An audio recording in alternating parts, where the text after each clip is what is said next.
12 సంవత్సరాల పాలన పూర్తయిన సందర్భంగా వివిధ సెంట్రల్ గవర్నమెంట్ ఫెసిలిటీస్ని, సెంట్రల్ గవర్నమెంట్ బెనిఫిషరీస్ని అన్నీ కూడా పర్యవేక్షించడం జరుగుతూ ఉంది.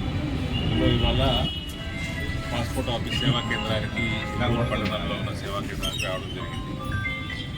Wonderful establishment, people are happy and Maharashtra నుంచి కూడా ఇక్కడ ప్రజలు వచ్చి కొత్త పాస్పోర్ట్లు అప్లై చేసుకుంటా ఉన్నారు. 2015 చాలా మందితో మాట్లాడడం జరిగింది.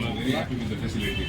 వితిన్ 1 వీక్ పాస్పోర్ట్ రావడం, అమరాల్లో అయితే ఖచ్చితంగా 3 రోజుల్లో మన పాస్పోర్ట్ రావడము, అపాయింట్మెంట్స్ రావడము, పోలీస్ వెరిఫికేషన్లు అయిపోవడం, ప్రతి ఒక్కటి కూడా ఈ ఆఫీస్ నుంచి వాళ్ళు సూపర్వైజ్ చేస్తూ ఉన్నారు. వితిన్ 72 అవర్స్ తత్కాల్లో అప్లై చేసినట్టయితే కేవలం 2,000 రూపాయలకి కొత్త పాస్పోర్ట్ మనకి ఇష్యూ అవుతాము.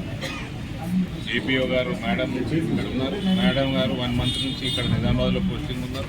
Madam is best officer 2015 award. అటువంటి వాళ్ళ లీడర్షిప్లో ఈ ఫెసిలిటీ రన్ అవుతూ ఉంది. ఇది ఇందూరు పట్టణానికి, ఇందూరు ఉత్తర తెలంగాణకి, మహారాష్ట్ర మన బార్డర్ ఉన్న జిల్లాలందరికీ కూడా ఉపయోగపడుతుంది. ఇవన్నీ తెలుసుకొని లోపల ఫెసిలిటీ కూడా చాలా బ్యూటిఫుల్గా ఉంది. ఆ పాస్పోర్ట్ చాలా ఆనందంగా ఉంది. End of the day the bottom line is Modi high తో ముమ్కిన్ హై.